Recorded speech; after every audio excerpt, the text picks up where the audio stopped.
Welcome back! Got another good book for you. It's called Because I Love You. Illustrations by Michael Hines, and the story is by Max Lucado.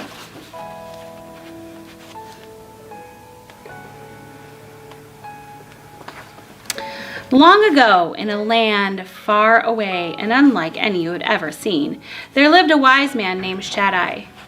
Shaddai was a large man with a tender heart. He had bright blue eyes and a long, thick beard.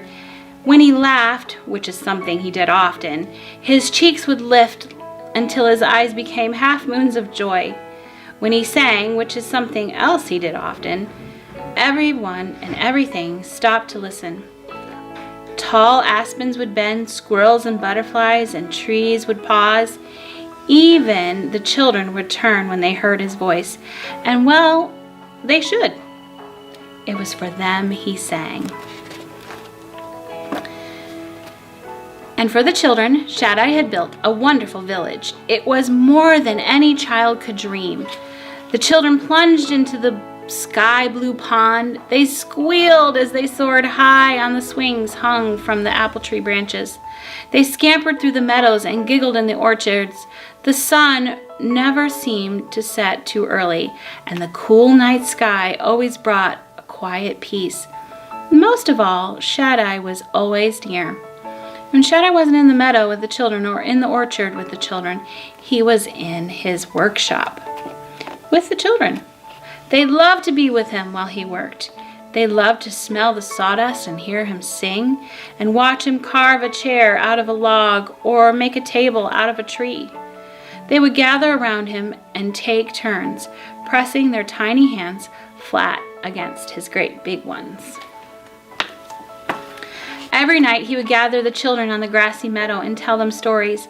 Fascinated the children would listen as long as Shaddai, or their weary eyes, allowed. The children loved Shaddai, and Shaddai loved the children. He knew each one by name, and he knew everything about them. He knew Lucy loved birds, and he knew Ronald was afraid of the dark. He knew Daphne was friendly and Spencer was shy. He knew Paladin was curious. When one of the children called his name, he dropped whatever he was doing and turned. His giant heart had 100 strings, which were held by a different child, and Shaddai loved each one the same. That's why he built the wall.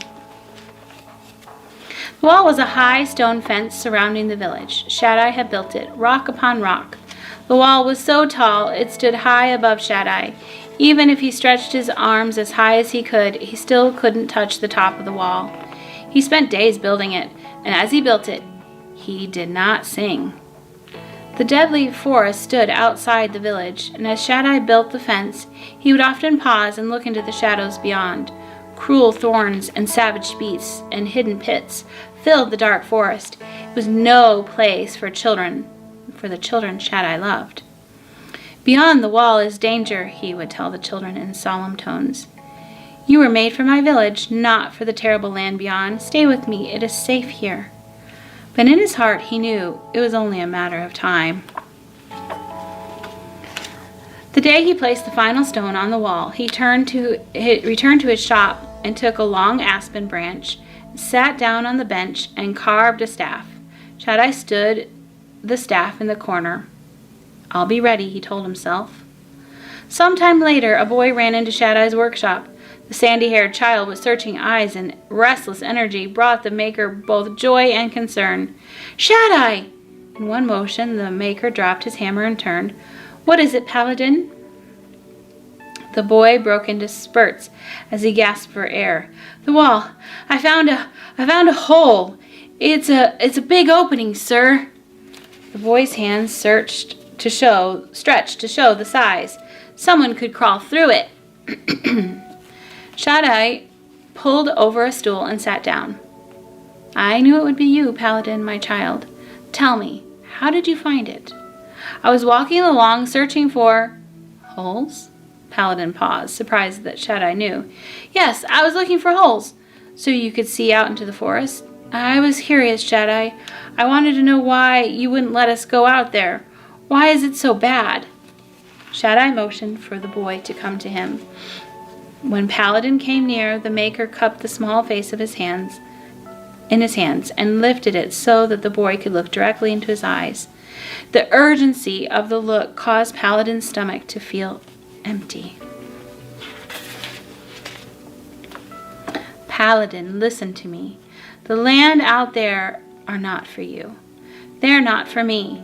A journey into the forest will hurt you. You are not made for those lands. Let your feet carry you to the many places you can go, not to the one place you can't. If you leave here, you'll not find your way back. Paladin spoke softly. You'll fix the hole then? No, Paladin. I created the holes because I love you so much.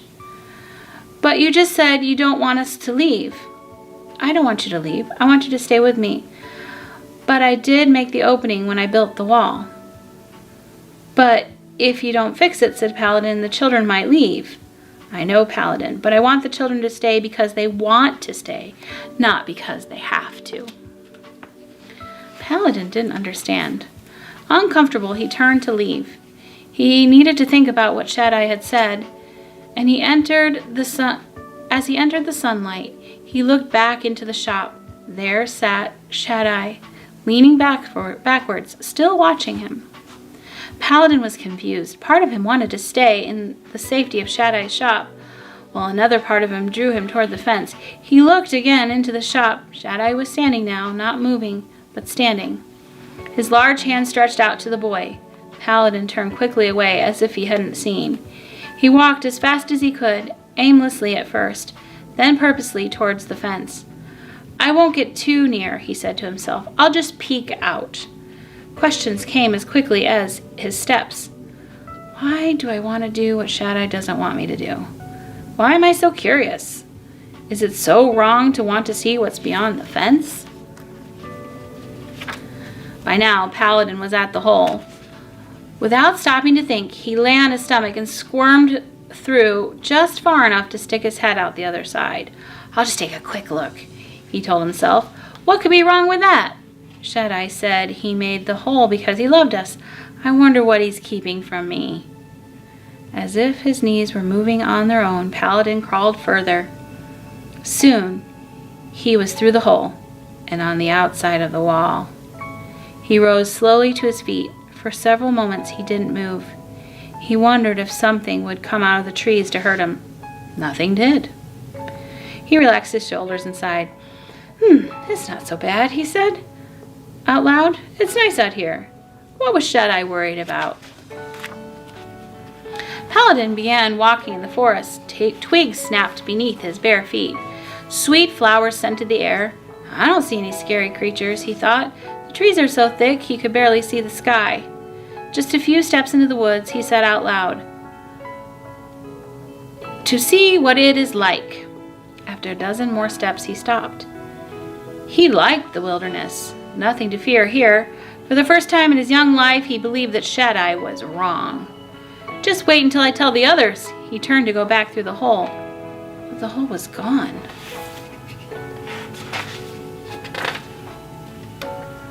He stopped and stared. He only saw a solid wall. Paladin ran to the wall. Was this the spot where he had crawled through? Or was it somewhere else? He couldn't remember. He ran a dozen steps one way and then a dozen steps the other. Nothing. Suddenly he heard a strange sound in the woods behind him. He swung around but saw nothing. Paladin looked in the forest. Now, no longer seemed friendly. It was dark and threatening, as if it was about to destroy him. Desperately, Paladin searched the wall. He couldn't climb over. He couldn't break through. There was no way back home. If you leave here, you will not find the way back, Shaddai's words rang in his mind. The boy's eyes were wide with fear. He sat on the ground and hugged his knees to his chest and began to cry. As Paladin huddled there, lonely and afraid, he remembered something else Shaddai had often said. I love you so much. Does he love me enough to come and find me, wondered the boy. Will he hear me if I call him? Shaddai, Shaddai, I am so sorry I didn't listen to you. Please come help me. Paladin's pleas had been heard by the one who loves him, even before it was spoken. For as the boy left Shaddai's workshop, the maker had watched him as long as he could. And when Paladin was out of sight, Shaddai turned, not to take up his work, but to remove his apron. He hung his tools on the wall, and then he reached into the corner and took the staff, the one he had carved after finishing the wall. Even before Paladin had reached the wall, Shaddai had left the shop. Even before Paladin had asked for help, Shaddai was on the way to give it. Even before the hole in the wall had closed, Shaddai had opened another. His strong hands pulled away the rock until he could see the forest. With his staff at his side, Shaddai crawled through the hole, and he left the village he'd made and set out to search for his child. Look at the last picture. They're reunited. He did all of this for just one reason, because he loved them. I think that's a pretty interesting story. It's kind of like a parable, kind of like Shaddai representing God and Paladin representing us. That we have a choice to stay with God, but He will always come for us if we call Him. What do you think? Let me know your thoughts in the comments below. We'll talk to you later.